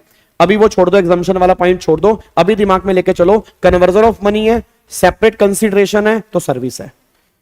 कमीशन, अगर ड्राफ्ट पे कमीशन है तो सर्विस है। वॉच, मेरे हाथ में जो वॉच है ऑब्वियसली बात है गुड्स वाली कैटेगरी में कवर है। और टेलीकॉम टावर जो हैं, टेलीकॉम टावर जो हैं वो सर्विस वाली कैटेगरी में कवर हो जाएंगे। ये पूरा का पूरा आपके सामने है। आई होप आपको मेरी बातें समझ में आती होंगी। ठीक है, पक्का पक्का लोग कर दे जी। अब एक पॉइंट हमारा रह गया जिसको हम कल डिस्कस करेंगे, एक्शनेबल क्लेम क्या होता है। और एक बार कल दोबारा से आपसे रिक्वेस्ट है, ये लो हाथ जोड़े तुम्हारे, ये तुम्हारे पैर भी पढ़ लेता हूं। एक बार सारे बच्चे इस नोट्स से गुड्स और सर्विस के डेफिनेशन अच्छे से पढ़ के आएंगे, लिख के ले लो, इसमें कोई डाउट नहीं है। कमिंग एग्जाम में एक क्वेश्चन 5 नंबर का इसमें से बनेगा और तुम याद करोगे त्रिशूल बैच की इंटरप्रिटेशन को जो तुमने आज लगाई है। और मुझे कोई दिक्कत नहीं है, अगली वाली क्लास में 15 से 20 मिनट आपके जो भी डाउट्स होंगे उसमें डिस्कस कर लेंगे। देन फिर फाइनली हमारा जो नेक्स्ट चैप्टर है वो हम सप्लाई का है। ठीक है, फिर हम फाइनली कल से स्टार्ट कर देंगे सप्लाई। और कल वाली क्लास भूल के मिस मत कर देना, क्योंकि अब अगर हमारा सप्लाई स्टार्ट हो गया तो आने वाली क्लास सारी की सारी आपस में इंटरलिंक होंगी, ये बात ध्यान देना चाहिए। और आपसे निवेदन है घर से आप थोड़ा थोड़ा सप्लाई पढ़ के आए, एक बार आप पहले पढ़ के आए, तभी हम थोड़ा सा स्पीड पकड़ पाएंगे, तभी हमारे चैप्टर सही टाइम पे खत्म हो पाएंगे। बस ये पर ध्यान देना चाहिए। क्या बात मेरी समझ में आ रही है? तो मैंने टारगेट लिया हुआ है 15 से 20 अक्टूबर तक हमें जीएसटी खत्म करना है, 35 से 40 लेक्चर में। तो अगर आप धीरे धीरे पढ़ के आओगे तो हमारी रिवीजन जो है वो थोड़ी सी और अच्छे से होगी। बस ये पर ध्यान देना चाहिए। क्या बात मेरी समझ में आ रही है? ठीक है जी, चलो thank you so much, God bless you. कल फिर जो बच्चे सुबह 7:45 पे लाइव आ जाना। कल हमारा कैपिटल गेन चैप्टर स्टार्ट होगा मेरे चैनल के ऊपर। तो जिनको भी कैपिटल गेन में दिक्कत है, पहले कहीं से भी पढ़ा है, समझ में आया नहीं आया, कुछ पॉइंट में दिक्कत है, क्वेश्चंस में दिक्कत है, बस डेली 7:45 पे आके बैठ जाना जी। 10:15 तक हमारी क्लास होती है। उसके बाद मैं प्राइवेट कर दूंगा, मैं आपको बार बार कह रहा हूं, क्योंकि वो मेरा रेगुलर बैच है, रिवीजन क्लास नहीं है। रिवीजन करनी है त्रिशूल बैच के अंदर होगी, आप बाद में भी देख सकते हो, बट अगर डिटेल में समझना है तो फिर कल से हमारी 7:45 पे स्टार्टिंग हो रही है। Thank you so much, God bless you, love you all, bye bye, जय हिंद। और कितने कमेंट होंगे जी? 500 प्लस कमेंट होंगे आपके बच्चों के। अगर आप प्यार से अच्छा लगता है आपको जीएसटी, तो आप अपना भावनाएं जरूर व्यक्त करें। Thank you so much, God bless you, love you all, जय हिंद, thank you so much, bye bye जी, गॉड ब्लेस यू जी, बाय बाय मेरे बच्चा, मेरा उल्लू मेरा भिंडी कलर का बच्चा।